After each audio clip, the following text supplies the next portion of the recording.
was called there, what was supposed to happen there, and where the breakdowns happened? Sure.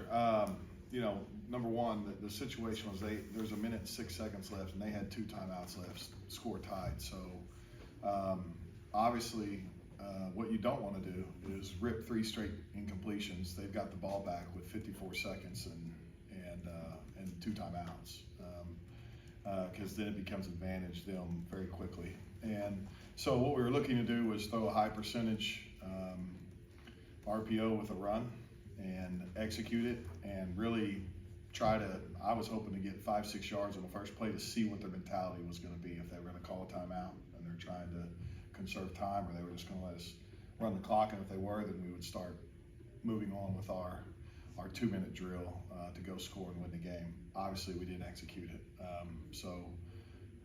in a catastrophic way. So I've got no more to say about that. I'm not going to talk about the little details of it in the media, but one good. Josh, that's kind of an old adage that if you have 2 quarterbacks, you have none. You've proven that's not the case. You can have 2 quarterbacks and both can be successful. Sure. How did you kind of strike that balance where you used the Malachi package more than you had all season against Rutgers? Well, we just felt like it's something that as Malachi has played, he has earned trust of the team and trust of the coaching staff, because he's done a really good job in the plays that he's been in. So it's really nothing more than Malachi getting on the field and executing and doing a great job with what he's been entrusted with.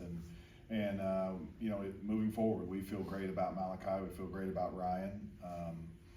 I know that last play is like, everyone looks at it like that lost the game. Let me tell you, there were 5 other opportunities before that. We had first downs at the 50 or beyond the 50 that we scored no points on, and that's where we lost the game. The last play, it shouldn't even come down to the last play. We should have been in victory, and just way too many missed execution on those 5 opportunities, and that has kind of been the story for us on offense. We've been explosive, we've shown a lot of promise, but being consistent in our execution has been an issue. And we're going to continue to coach, we're going to continue to practice, we're going to continue to motivate, go from there. I know that's a spinoff of Malachi's question, but yeah, Malachi has earned that in the trust, and he can help us win games.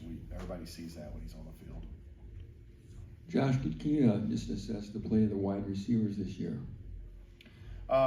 It's really what I just said. I mean, we've gotten better. There's promise. There's great plays at times, and then there's inconsistency. We had 2 drops the other day that would have been first downs, and we had a couple of near misses on a couple post balls that could have changed the game. I thought both wideouts ran pretty good routes there. I thought one route could have been finished a little better at the end, and then one of the throws could have been better. So overall, just getting better, but there's got to be more inconsistency. I will say this: I thought our wide receiver position blocked better than any other game on Saturday, and so as you are building a program and you're measuring things, the intangible things that matter, like that was an awesome positive to me. I told the unit before the game on Saturday, and I really didn't have this in my mind to tell them, but when I got up in front of them, I kind of felt this way before the game. I told them I'm grateful for a group of men a group of people that have come together, and they're still fighting like crazy to go win, even though things haven't turned out the way we want them to, and we haven't had the success that we want to. And I told those guys I'm very grateful for that. And then after the game, I told them, our challenge is, I want to tell you the same thing this upcoming Saturday, and then the Saturday after that, the Saturday after that. So when you look at kind of those intangible things of teams playing hard, teams like getting better, wide receivers are getting better blocking, which is something always a challenge, right? Because that's a program thing, an intangible thing. You see those kind of things, like I know we're on the right track, we're just frustratingly close. How trying has this been, Josh, the 6-game losing streak and some of the offensive struggles for you? Not trying at all. I mean, it is what it is. I knew we would have moments like this. You always do in every season. I've got a great friend. He's an offensive coordinator in the NFL. Last year, he was the greatest offensive coordinator. They had the greatest season in the history of NFL football, right? And then all of a sudden this year, they've lost a few games and the guy can't coach, So that is life. That is coaching. That's what it is. I am having fun getting us prepared to go play our very best each week because I see us getting better. But when it comes to it, like, I got to practice what I preach the same way with the players. Like, I got to show up every week and be ready to go and go do my job and do it with positivity and with a great attitude and with hey, we're going to show up Saturday and go win a game. I mean, because without that, you have no chance. So when it boils down to that part of it, we're going to have mental toughness as a coaching staff, just like we do with our players. You mentioned the blocking of the receivers. What about the offensive line, where you ran the ball very well, protected the quarterback very well? Was this their best performance of the year as a group? Yeah, I thought so. I thought they improved a lot. And played well. And then there's still all these things. Like, if you go back and you really watched it and knew the details, it could have been so much better. So it's all in the details. And like we tell our guys, when you're playing good people, the little things become big things. And we're in the Big Ten, so every team is good enough to beat you. We're good enough to beat any team we play, but we've got to get better at the details. What do you like about having the three backs that all kind of have varying skill sets and using those to your advantage throughout the course of a game?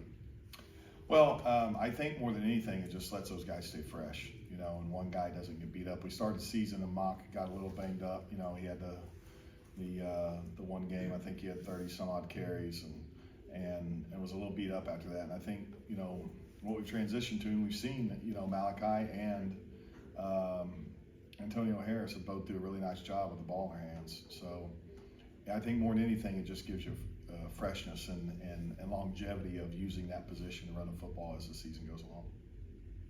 Other questions?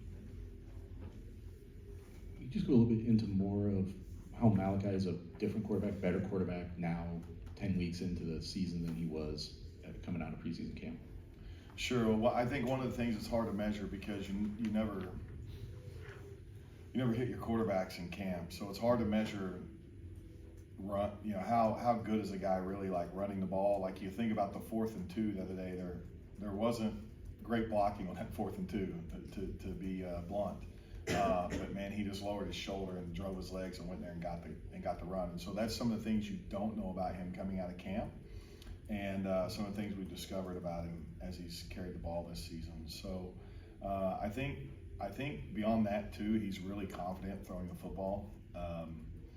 In practice, he's done a really good job. Like, you can just feel his confidence and his mentality. He's, when his number's called, he's going to get the job done. So that part of him, just his confidence growing and how well he's ran the ball, I think both those things have really improved. Anything else for Coach Henson? All right, thanks.